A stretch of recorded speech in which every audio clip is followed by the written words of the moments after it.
Hello, Supermoto Land TV here. Just wanted to give you a quick walk around, a bit of a guide on Loris Ford-Dunn's 2024 Husqvarna FS450 and where we are with the development. We've just finished the first round of the Spanish Championship, and he managed to put this bike on pole position. He didn't do too well in the Super Pole race. That's a whole other story, but a rider took him out on lap 4, so he actually finished ninth in the Super Pole, which meant he had to start ninth in both of his races. He recovered quite well. We had another disaster in race 1 where Michelin, instead of fitting a B2 rear tyre, they fitted a C, and a 3-year-old C. So he had a rough ride in race 1, wondering why the rear tyre wasn't sticking. But race 2, he did okay. Fought through the pack a bit and finished the race weekend 4th overall. So he's quite happy. But the result didn't show his speed. He was unlucky with being taken out in that Super Pole race. Otherwise, he would have been, I feel, like on the podium. So the main things on this bike that we think are working for us very well are the Gecko special parts. I don't know if you see the logo there. Now that's the swinging arm we're using. He really likes that. Very positive feeling, very stable bike because of that. The Spider off-road linkage system with the triangle in there as well. Again, that sorts out the whole stability issues we had with the rear end. He's running a pretty much standard WP rear shock. You can't see it, it's behind the plastics there. But we've got a bladder kit on that, and it has been reworked by GM Motorsports. And he's running the oversized rear disc and Hell Performance finger rear brake system, which again he's very happy with. Our other rider, Nick Cronin, did a little video earlier of how that all works, but that's a finger brake there. He doesn't actually have a foot brake at all. So that means because he's knee down, he rides in SMroad, he can get his feet onto the foot pegs. He doesn't have to worry about pressing the rear brake. He can just use the finger brake as and when he wants into and through the corner to adjust how the bike's working and control that rear end. So that's quite a good thing for him. And again, in one of our videos, you'd have seen that he's also running the SPS fork feet. Again, that's another positive step. We've got the PDM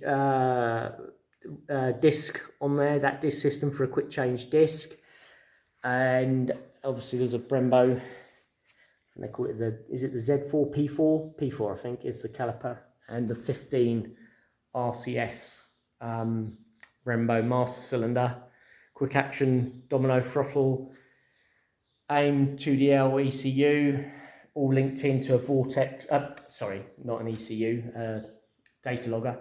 The ECU is Vortex, and we've got a lambda sensor as well, all linked into it, so we can get some good data and also put it on the dyno.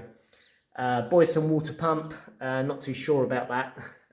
Supposed to make the thing run a bit cooler, but temperature's always pretty hot with this thing. DVRs, obviously the key ingredient is those. That's probably the biggest power hoik you can have, putting that on the bike. And then obviously inside our engine, I'm not going to tell you what we do in there, but you'll see some of our previous videos. We've got some pretty good power coming out of this bike now. And also the power delivery, that's our main thing this year. We've got a very soft, smooth engine that is real. I've sort of been working quite hard over the winter to develop something that is really user-friendly. And I rode the bike myself. I managed to get a go on it when I was doing some coaching, and it's probably the best bike I've ever ridden. It was. I can't get on with the finger brake myself. I'm too old-fashioned. I have to use the foot brake. But apart from that, I have to say everything on it was awesome. Absolutely fantastic bike to ride. And I'm quite short, and my style is like foot down, but on this I was quite happy to go knee down because it just felt so stable and so comfortable. So yeah, really happy with the bike, really happy with the way the rider's riding. Your final little bit there might be Why is he running number 90 this year? Well, that's because that's my old race number. Unfortunately, despite him reserving number 82, the Federation managed to give it away to someone else. And so he couldn't run his 82, even though he has run the number 82 in the Spanish Supermoto series for the past 10 years. So I think that's pretty mean, seeing as he had actually got 82 printed on the back of his levers and T-shirts, etc. But, you know, we love wasting money. Thank you, Federation, for that one. And yeah, we're all keyed up, ready to go, racing again in a month's time. We're off to Italy to test because we want to take this to the S4 European Championship in Busca. So we're going to go and do a test on that. And we're going to take, oh, it's not here, it's out there, Nick Cronin's bike as well, number 144. He's coming as well. And we'll be testing and setting the bikes up for the race, which I believe is in late June. And that will be the European title, which in effect is the world title, because there isn't a world title. So if you win the European Championship, you're the best in the world. Anyway, thanks for watching.